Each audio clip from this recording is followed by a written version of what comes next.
Assalamualaikum warahmatullahi wabarakatuh. Apa kabar semuanya? Mudah-mudahan kita selalu berada dalam sehat walafiat, terhindar dari bahaya COVID-19. Kali ini saya akan membahas tentang cash on cash return pada investasi properti. Sebab memang cash on cash return itu hanya bisa atau hanya terjadi pada investasi properti. Cash on cash return itu adalah rasio penerimaan cash terhadap investasi cash. Rate of return ini hanya ada di sektor properti. Meski tidak dinyatakan secara jelas bahwa ini adalah return on cash, tapi yang umum adalah cash on cash return, COC return. Ini terjadi pada properti, pada real estate cash on cash return. Menurut definisi, cash on cash return itu adalah rasio tingkat pengembalian yang menghitung total cash yang diterima terhadap total cash yang diinvestasikan. Jumlah total cash yang diterima didasarkan pada perhitungan cash flow tahunan sebelum pajak. Cash on cash return terutama digunakan pada analisis investasi di sektor properti.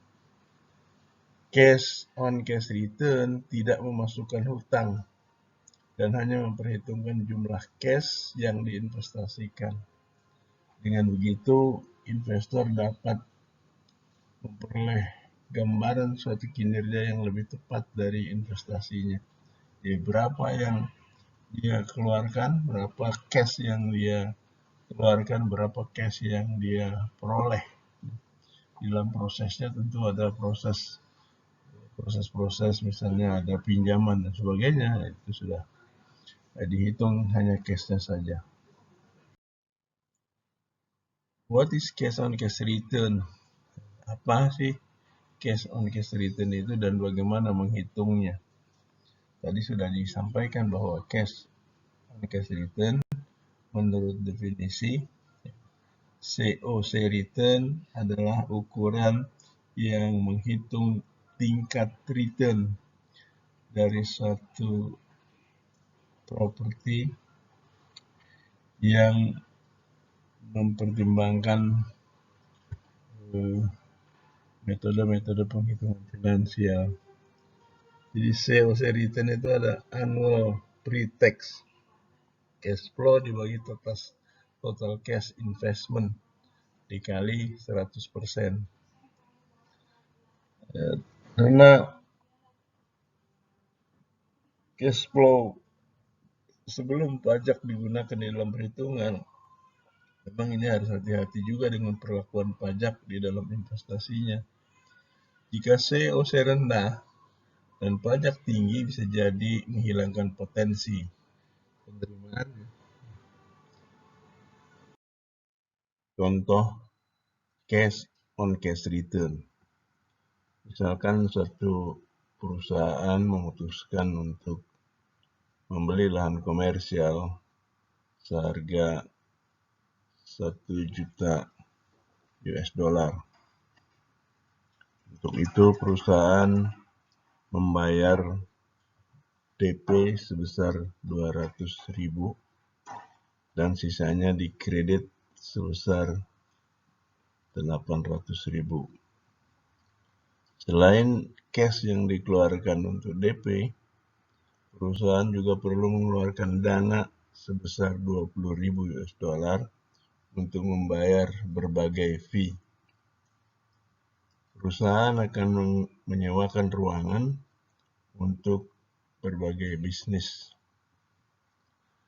Dalam 1 tahun, penerimaan sewa diperkirakan akan sebesar 120.000.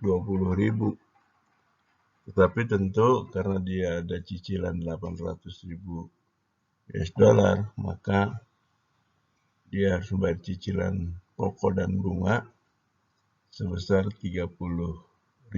Ini jangka panjang dan bunganya sangat murah. Sehingga cash flow tahunan itu adalah sewa tahunan dikurangi pembayaran cicilan yang besarnya 120.000 dikurangi 30.000.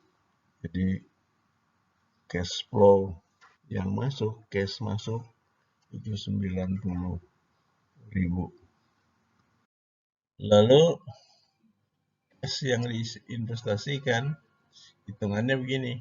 Total cash invested itu adalah DP ditambah VV tadi. Total cash invested adalah 200 ditambah 200.000 ditambah 20.000, jadi 220.000. Sehingga ya, cash on cash return itu 90.000 dibagi 220.000, 41%. Jadi hitungannya begitu terhadap cash yang dikeluarkan. Kenapa terhadap cash yang diinvestasikan yang benar-benar dikeluarkan?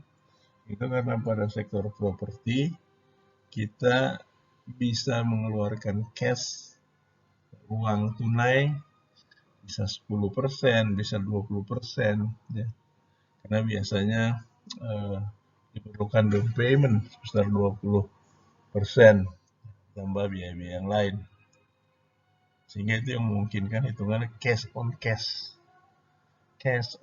return. Contoh lain, misalkan ini satu kasus pembelian rumah yang kemudian akan disewakan. Ini mencari cash flow positif. Harga pembelian rumah itu 60.000. Kemudian DP-nya, uang mukanya cuma $500. Tidak ada biaya transaksi, dan hanya perlu merenovasi beberapa bagian yang cukup besar, sebesar 2.500. Jadi total cash yang diinvestasikan itu $3.000. Kemudian analisis arus cash bulanannya, itu pendapatan sewa 1.300 dan kerugian karena tidak ada penyewa perkirakan 5%, 65, sehingga arus cash masuk bulanan itu 1.235. Pengeluaran terdiri dari pajak bangunan dan asuransi, biasanya dihitung setahun sih, itu $80. Sementara tahun ini tidak ada pemeliharaan dan perbaikan karena sudah direnovasi. Kemudian cadangan $35 dan pembayaran pinjaman bank 15 tahun 6%, $622.66, sehingga total pengeluaran bulanan itu $737.66. Kemudian kita lihat arus cash bulanan, yaitu penerimaan bulanan cash dikurangi pengeluaran bulanan. 1.235 dikurang 737,66 sehingga harus cash bersih bulanan 497,34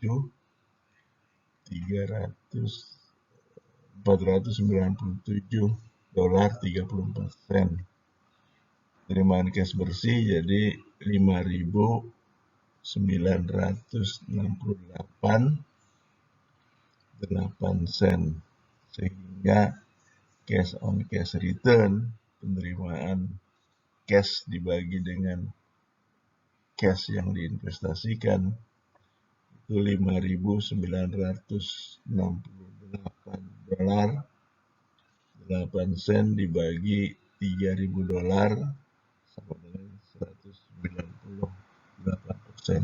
Cukup besar.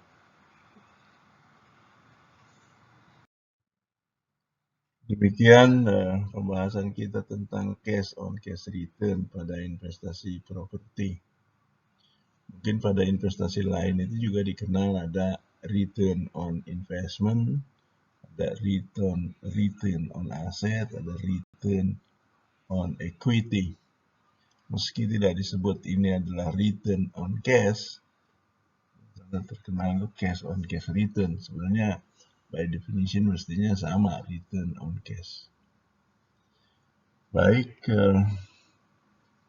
terima kasih sudah menonton. Mudah-mudahan kita selalu dalam keadaan sehat walafiat dan bisa mempraktekkan prinsip-prinsip investasi pada investasi properti.